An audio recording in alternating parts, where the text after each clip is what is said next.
नमस्कार। मैं हकीकत न्यूज की तरफ से बोल रहा हूँ। तो एक जो बिहार में ये जो पंचायत चुनाव हो रहे हैं, तो इसमें हम थोड़ा सा ये जो पंचायत के उम्मीदवार हैं, कौन कौन है, कि क्या समस्याएं हैं, इसको लेके हम आपके पास आए हैं। हम पहुंचाएंगे अब तक ये।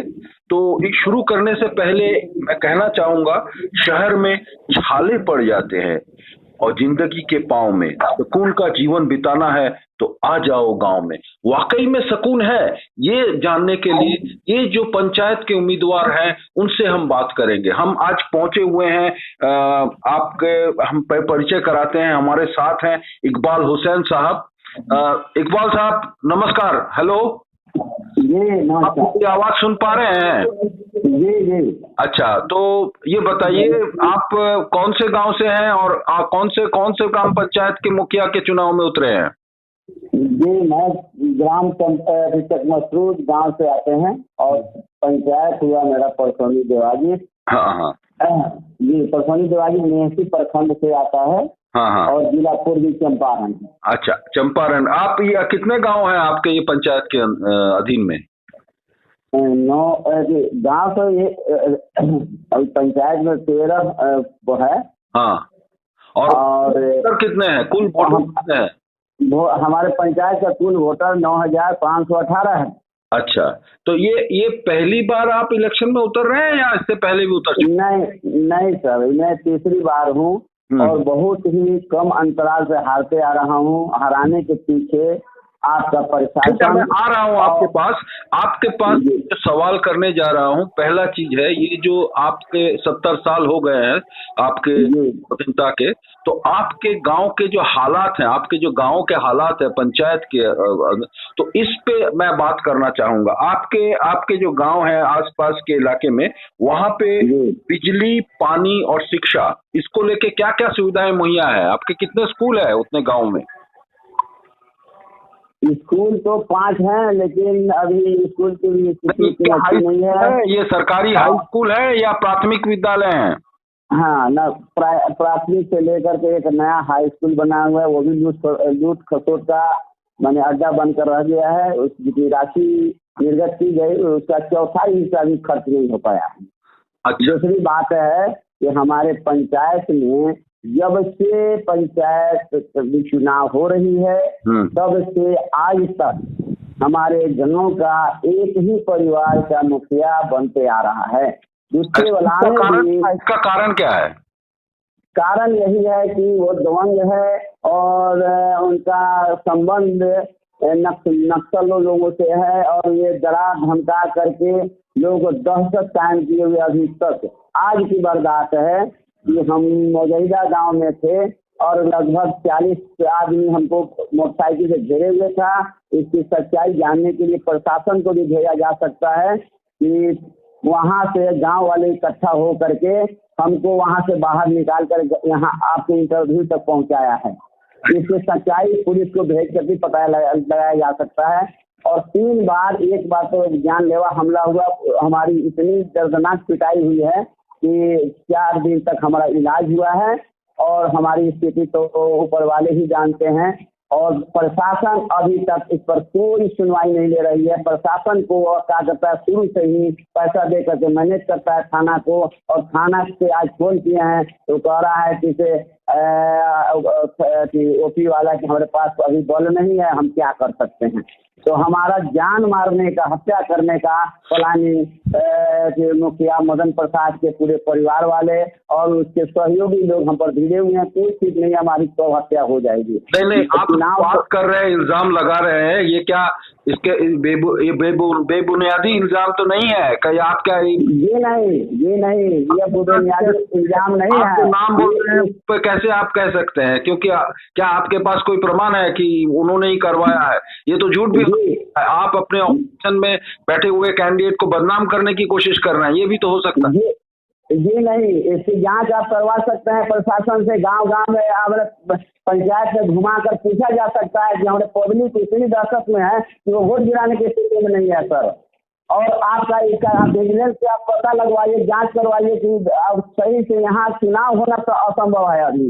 अच्छा। और सच्चाई नहीं है तो आप एक टीम गठित करके कहीं से भिजवाया जाए पंचायत प्रशासन को। क्या कर रहा है? क्या आपने प्रशासन से सहायता मांगी है? प्रशासन क्या कर रहा है इस मुद्दे पे? जी जी, मैं 2 बार प्रशासन को लिखित आवेदन दे चुका हूँ, यहाँ से नीचे से थाना से लेकर के आईजी डीआईजी सबको भेजा, अभी तक इस पर कोई एक्शन नहीं हुआ है। ये नक्सल प्रभावित क्षेत्र है और यहाँ एक क्रिटिकल बूथ भी है, 17 बूथ हैं, 117 बूथ तक, लेकिन अभी तक प्रशासन न कोई फ्लैग मार्च है, न कोई घटना घट रही है, हमको कहीं से कोई सुरक्षा नहीं मिल रहा है। और हमने इसका लिखित एसपी डीएसपी सबको दिया है, अभी तक इस पर कोई सुनवाई नहीं। अगर हमारी सुरक्षा नहीं मिलती है तो ये हमारा जान कभी भी जा सकता है और इलेक्शन के लिए कोई दिक्कत नहीं है।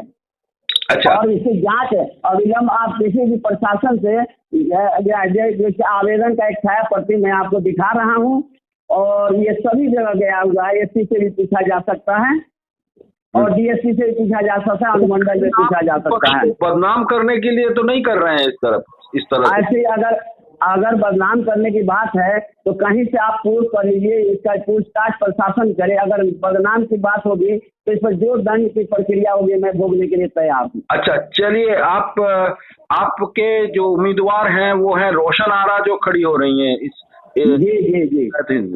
अच्छा, और अब थोड़ा सा मुद्दे पे आते हैं कि आपके जो गांव है जो पंचायत के अधीन है, यहाँ पे स्वास्थ्य सुविधाएं कैसी है? स्वास्थ्य की सुविधाएं कैसी? स्वास्थ्य सुविधाएं तो 0 पर आउट है। यहाँ 2 स्वास्थ्य केंद्र हैं और कभी यहाँ पर न कोई डॉक्टर बैठता न किसी तरह की वितरण होती है। और दूसरी बात है कि हमारे यहाँ एक मिनट सर, हमारे यहाँ एक भी रोड रास्ता पंचायत में 7.5 करोड़ निर्गत हुई है, वो सब सिर्फ एक नल जल को छोड़ करके सारी योजनाएं जो है कागज पर पेमेंट हो चुका है और इसे खोजने की वजह से हमारी हत्या की साजिश हो रही है। इसका प्रमाण आप ई ग्राम स्वराज योजना ऐप को डाउनलोड करके देख सकते हैं कि कितनी राशि निर्गत हुई और कौन कौन योजना पर काम हुआ है। 106 योजना पर काम हुआ है और दबंगता से इसको दबाया जा रहा है और पब्लिक इतनी दहशत में है कि कुछ बोल नहीं पा रही है। इसकी जांच पुनः कराया जाए और आज की बर्दाश्त को मौजूदा गांव में जा करके वो उन्हीं का स्वजातीय का गांव है उसमें भी पूछा जा सकता है। बदनामी का बात नहीं है सर, मैं सच भगवान का ऊपर साक्षी लेकर कह रहा हूँ कि कहीं से मैं गलत नहीं बोल रहा हूँ। और बूथ कैप्चरिंग करके हमेशा जीता जाता है, जाली आधार कार्ड बनाया जाता है यहाँ और उसके दुर्गे हैं तो जिला मुजफ्फरपुर से आ करके बूथ कैप्चरिंग करते हैं। अगर ये सब सारी परिस्थिति नहीं रुकती है तो यहाँ असंभव है निष्पक्ष चुनाव। और इस पर हमने आज 2 महीना से हम प्रशासन को लिखते जा रहे हैं, अभी तक कोई सुनवाई नहीं हुई है अभी तक। अच्छा, तो ये और रास्ते की बात है तो रास्ते तो एक भी नहीं बनाया गया, सब कागज पर बन चुका है। इसकी जांच पुनः कराया जाए तब समझ में आने लगेगी। आपकी मैंने समझ सका हूँ तो मैं बता रहा हूँ कि आप जो रास्ते बन रहे हैं वो कागज पे बन रहे हैं, हकीकत में नहीं बन रहे हैं। क्या आप यही कहना चाह रहे हैं? नहीं, ये मैंने तो कागज में इनके ऊपर 4-5 FIR है, उस सब FIR को दिया हो और 38 लाख के गमन हुआ है उसको भी मैंने दर्शाया है और जो इसका पेपर है और सब पेपर को दिया उसके पूर्व पत्नी रानी देवी पर FIR है और इसके वजह से वो अभी नामांकन नहीं कर पाई है। तो अपना पतों को दूसरी बार इस बार नामांकन कराया है और अभी तक पुलिस अरेस्ट नहीं कर रही है और पैसे के बल पर उसको दबाया जा रहा है। अरेस्ट इश्तहार साटे हुए 60 दिन से ऊपर हो गया, अभी तक उसका गिरफ्तारी नहीं हुई है। अच्छा। और हमारी हत्या का प्रयास एसपी महोदय से भी पूछा जा सकता है कि आपको केस नंबर में दर्ज कराया है, उसका केस नंबर मैं दे रहा हूँ। अच्छा, आप बहुत गंभीर इल्जाम लगा रहे हैं। नहीं, इल्जाम नहीं, प्रूफ है। एक मिनट सर, एक केस का आपको छाया प्रति दे रहा हूँ, ये आप जिला में पूछ सकते हैं। इल्जाम नहीं है, सच्चाई है, प्रूफ है और ये FIR अरेस्टिंग आदेश निर्गत है, लेकिन पुलिस जो है पैसे लेकर के कोई गिरफ्तारी नहीं कर रही है। उसको जितवाने के लिए मोटी रकम दी जाती है, पुलिस अपना मैनेजिंग करके उसको जितवाता है, दूध कैप्चरिंग कराती है। अच्छा, तो इस तरह के हालात हैं आपके वहाँ? जी अच्छा, तो जी बुनियादी आप, मैं थोड़ा सा आ रहा हूँ आपके इस मुद्दे को, मैंने सुना आपके, और ये हम पहुंचाएंगे भी प्रशासन तक, लेकिन आपके जो बुनियादी मुद्दे हैं, मैंने जो पहले भी कहा था कि ये बुनियादी मुद्दों पे है, किस हद तक काम हुआ है आपके गांव में? मतलब बुनियादी, देखिए हजूर, बुनियादी मुद्दा तो यहाँ जीरो है। यहाँ कोई काम ही नहीं हुआ है। पाँच नहीं, 70 वर्ष में अगर एक मैं 2006 में पंचायत समिति पद पर निर्वाचित हुए थे, और 2006 में जो हमने काम कराया था, पुल पुलिया का निर्माण, रास्ता, सोलिंग, उसके बाद से आज तक एक भी काम नहीं है। सिर्फ नल जल वो प्रशासन के दबाव पर वो भी हुआ है। मैं उसके अलावा एक भी काम है, सब पेपर में ही सब हो गया है। इससे पुनः आप अपने विभागीय लोगों से चलिए, बता जाएगा। जो हम इसका लिखित आपको नहीं दे पा रहा हूँ, लेकिन ऐप पर सब है, जांच पर सभी का उद्भेदन हो सकता है। अच्छा, तो अगर आपके बातों को माने तो आप गांव में जो बुनियादी सुविधाएं, बिजली क्या ठीक से आती है आपके यहाँ पे?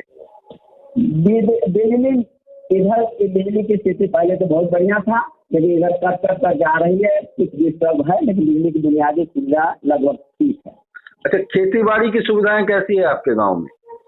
यहाँ तो खेती बाड़ी कोई भी सरकारी नल ऐसे नहीं, बोरिंग है, न नल है, न खेती का कोई सुविधा है। इस पर कोई ध्यान ही नहीं है पंचायत का, न सरकार तो दे रही, सरकार में कोई दिक्कत नहीं है। सरकार जितनी राशि निर्गत की है, उस राशि को लूट पसोट करके मुखिया अपना पेट भर रहा है, बस यही तो हुआ है। अच्छा, मतलब मैं अगर आपकी बातों को अगर समझ सका हूं तो आप कहना चाह रहे हैं जो सरकार की तरफ से योजनाओं के लिए पैसा आ रहा है उस पे काम नहीं हो रहा है, वो नहीं, बिल्कुल जीरो चाह रहे हैं ना? ये सिर्फ कागजी कार्रवाई हो रही है। ये सिर्फ कागज में ही योजना खत्म हो जा रहा है। अच्छा। और पूरी मिली भगत से ये कैसे हो रहा है, इसका उद्घाटन करने से आपको एक मैं बता रहा हूँ ना, कि स्वराज ग्राम योजना इस चंपारण मोतिहारी आप डाउनलोड करें, और सारी योजना में ब्लॉक और सोनी देवाजी पंचायत का डाउनलोड करने के बाद सारा डिटेल आपको निकल 106 योजना अभी तक हुआ है। कहीं दरअसल बन नहीं है सर, कहीं दरअसल बने, एक ईंट आज तक नहीं जला 70 साल में, और पूरा का पूरा रास्ता जर्जर स्थिति में है। तो फिर गांव के लोग क्यों बार बार वोट देके एक ही कैंडिडेट को जिता रहे हैं, ये आप बताइए। नहीं, काम नहीं। गांव के लोग हैं जो दबे कुचले हैं, वो दबंग है, शुरू से ही दबंगता दिखा करके लोगों को डरा धमका के अभी पूरे खुलेआम पैसा बांटा जा रहा है। अभी जा करके इंटरव्यू में पता लगा, आज जो है कल 2 दिन से सारे वोटर को पैसा बांटा जा रहा है। अब प्रशासन कहीं से रोक टोक नहीं कर रही है। रात भर दारू चल रहा है, यहाँ मुर्गा खिलाया जा रहा है। तो वो इस स्थिति में क्या होगा कि जनता तो गरीब है, उसके लालच में फंस जा रही है, और लालच में फंस करके पंचायत का खस्ता हाल है। अच्छा, तो आप जो बोल रहे हैं ये बहुत ही गंभीर विषय है। आज 70 साल है हमारे स्वाधीनता को, अभी भी गांव में ऐसे हालात है, ये सोचना भी मुश्किल है। लेकिन आप वाकई में अगर सही है तो ये बहुत ही गंभीर घटना है, बहुत ही गंभीर घटना है। लेकिन देखिए, बातें आप जो इल्जाम लगा रहे हैं वाकई में सही है या गलत है ये आप जानते हैं, क्योंकि हमने आपसे पूछा, आपने कहा अगर है वाकई में तो ये एक बहुत गंभीर विषय है जिस पे आप बात कर रहे हैं। स्वाधीनता के 70 साल हो गए हैं और गांव को ऊपर लाने के लिए सरकार हर तरह के प्रयास कर रही है। तो इस पे सरकार के प्रयास में कोई कमी नहीं है। सरकार हर पैसे दे रहे हैं, और इंदिरा आवास आप तो प्रधानमंत्री आवास के नाम से उसका हो गया नामकरण। तो प्रधानमंत्री आवास योजना में सब मिली भगत घोटाला ही घोटाला है। किसी को कहीं आप एक आदमी पूछा जाता है तो देखिए 30,000 40,000 रुपया ले करके लोगों का कहीं घर भी नहीं बन पा रहा है, और घर भी बना है तो हमारे यहाँ ऐसे व्यक्ति हैं, इसका नाम कहिए तो मैं नाम बताऊंगा, उसका जांच किया जाए, जो कि 60 बीघा जमीन जोतने वाला, और उसके यहाँ 5 इंदिरा आवास दिया गया है। और लेने लायक भी नहीं है, फिर भी उसको दिया जाए, क्योंकि वह दबंग है और दबंग के वजह से लोगों को डरा धमका को वोट दिलवाता है उनको, इसलिए उन लोगों तक ये सुविधा और लाभ पर हमारे यहाँ न पंचायत भवन में कुछ निश्चित रूप सरकार में कोई दिक्कत नहीं है, सरकार को पैसा दे रही है, यहाँ के सब न्यूज पार्ट में लिस्ट है और इस पर पंचायत चुनाव का मामला है। अगर प्रशासन इस पर ध्यान नहीं देते, डॉक्टर प्रभावित रहने के बावजूद भी निकाया जा रहा है और बूथ पर अगर नहीं बहुत बल का भरपूर सैनिक बल का व्यवस्था की जाती है तो समझिए कि यहाँ चुनाव सब हो ही नहीं सकता है। अच्छा, तो आप हो ही नहीं सकता है। ये तो कहीं से भी प्रजातंत्र के लिए सही दिशा नहीं है। आप जो कह रहे हैं ये कहीं ना कहीं प्रजातंत्र के लिए एक बहुत बड़ा धब्बा है, क्योंकि इस तरह से तो कोई डेमोक्रेसी, अगर हम बोले प्रजातंत्र का ये हिसाब नहीं। नहीं, तो ये राजतंत्र है। हाँ। राजतंत्र है, ये बिल्कुल राजतंत्र कायम है। ये तीन जोन जो है ना, जानिए कि सेकंड तीन जोन का ये हमारा पंचायत हो चुका है। अच्छा, तो इकबाल साहब, बहुत सारे प्रश्न थे लेकिन एक दिन में सब करना संभव नहीं है। हमने आपकी बातें सुनी और प्रशासन तक पहुंचाएंगे, हम आएंगे आपके पास फिर से एक बार, लेकिन आपने जो इल्जाम लगाए हैं वो बहुत गंभीर इल्जाम है। हाँ, और इसकी जांच हो जानी चाहिए सर।